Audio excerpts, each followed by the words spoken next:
Welcome everyone to another great segment of the movie review, and I give you our movie critic with another review. I give you Rocco Hasafume.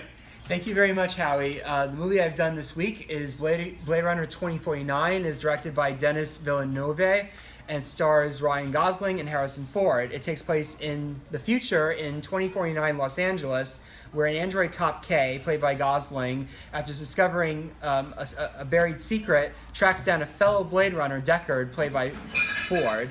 Of course, this is the sequel to Blade Runner, which was a cult classic back in 1982.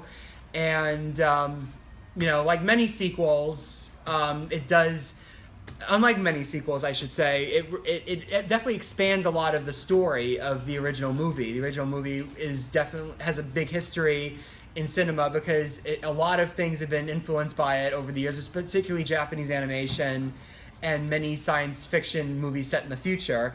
What I liked about this movie was that, it does, like I said, it does expand on the themes of the original movie rather than feel like it's just there just to kind of cash in on a popular movie that came out once before.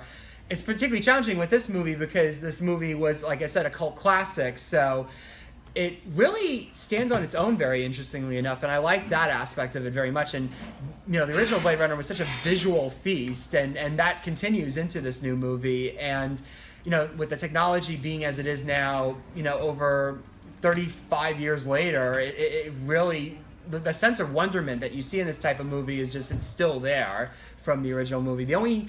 The thing that might be a challenge for some people is that the movie moves very, very slow, and it's not like your typical, like what a lot of these science fiction movies are. They tend to be these big action extravaganzas, and you don't see that too much in this particular movie. So I think if you can get past that, I think you'll definitely find much to enjoy. And even though this movie clocks in fairly long, it's a 2-hour and 40-minute movie, I think people will appreciate this movie. I think if they give it a chance, I think that you'll find that this is definitely one of the smarter and more interesting, CGI special effects movies that you will see this year.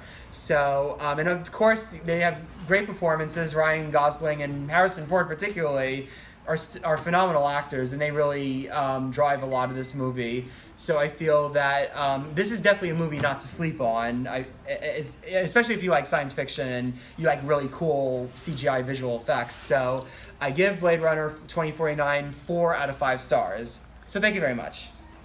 Thank you very much, Rocco! Yes.